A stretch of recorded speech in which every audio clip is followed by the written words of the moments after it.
dari Gadget Talk. Kali ini kita bakal review keyboard gaming yang terbaik di harganya. Karena cuma 600 ribuan aja, keyboard ini udah pakai Swiss Cherry MX yang biasanya dipakai di keyboard mahal yang harganya 2-3 kali lipat. Tapi di video kali ini bukan gua nih yang review, tapi admin yang satu lagi. Nah, ini orangnya. What's up, man? Hey! Emang ini ngeselin memang.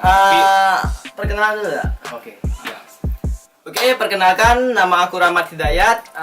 Aku sekarang nggak tahu mau ngapain. Nih? Jadi kita nih mau review keyboard gaming. Yang harga murah. Harganya terbaik lah di kelasnya. Kalau kalian kalau kalian gamers yang low budget atau miskin, ini rekomen sih untuk Komen kalian. banget. Nah, ini 650.000 udah dapat keyboard dengan Swiss Cherry MX. By the way, kita di sini pakai yang blue switch. berisik kan? Berisik. Itu pamer. Nah, itu pamer.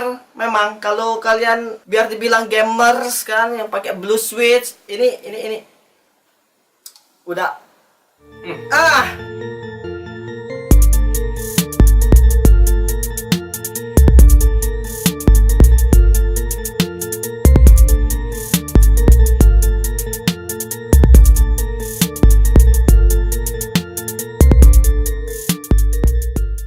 Vortex series. Mungkin kalian masih asing ya sama brand satu ini. Memang sih gak se-hype brand-brand seperti Logitech, SteelSeries, Razer, dan ya teman-teman seperjuangan mahal yang lainnya.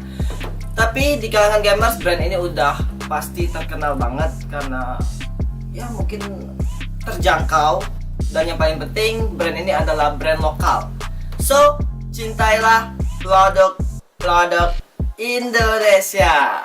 Desain keyboard ini menurutku simple, gak lebay kayak drama Vicky.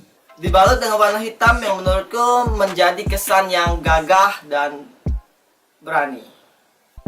Sebenarnya VX7 punya dua pilihan warna, yaitu hitam dan putih, yang menurutku sama-sama kece parah. Tapi untuk di video kali ini kita akan review seri yang warna hitam karena cocok dengan setup di studio kita. Studio. Iya, padahal punya cuma warna hitam. Dilihat dari tampilannya, ada dua logo Vortex yang berada di button escape dan di sini. Untuk fontnya minimalis sih, gak neko-neko kayak keyboard gaming lainnya. Ada titik-titik di spacebar yang menurutku ini jadi tambah keren. Tapi gak tahu kenapa ini lampunya cuma di tengah, gak sampai ujung. Karena kalau sampai ujung itu enak. Ambigu ya. Ambigu. Untuk lampunya, kalian bisa custom di product instruction beserta dengan shortcut yang lainnya seperti tombol volume dan lain-lainnya. Untuk build quality-nya, aku rasa ini gak perlu diremehin lagi. Walaupun terbuat dari plastik, tapi ini benar-benar padat. Kabelnya juga udah braided dan gold plated USB. Desain bagian bawah juga gak macam-macam, punya kabel manajemen yang berguna banget untuk merapikan kabel, dan 4 kaki yang dilapisi karet agar keyboard ini gak gampang kegeser saat kalian lagi main game. Nah, ini adalah bagian point selling yang paling diandalin oleh VX7. Ya gimana enggak, 650.000 aja udah pakai Swiss Cherry MX yang udah gak perlu diraguin lagi.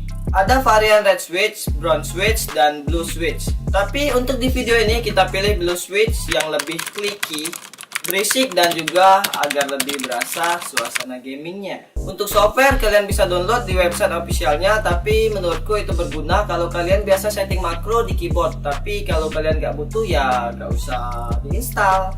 Ngapain? Jadi apakah keyboard ini worth it untuk dibeli? Ini sangat-sangat worth it.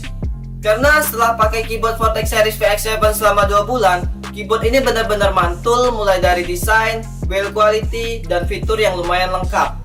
Jujur, aku udah berusaha keras untuk cari kekurangan dari keyboard ini, tapi kekurangannya cuma ada di bagian space button yang dimana lampunya cuma ada di bagian tengah doang. Oke, jadi segitu aja review kita di video ini tentang keyboard Vortex series VX7 Cherry MX Blue Switch. Kalau kalian suka sama video ini, silahkan like, subscribe, dan jangan lupa untuk klik tombol loncengnya karena channel ini akan membahas semua tentang gadget. Aku Dayat, bye!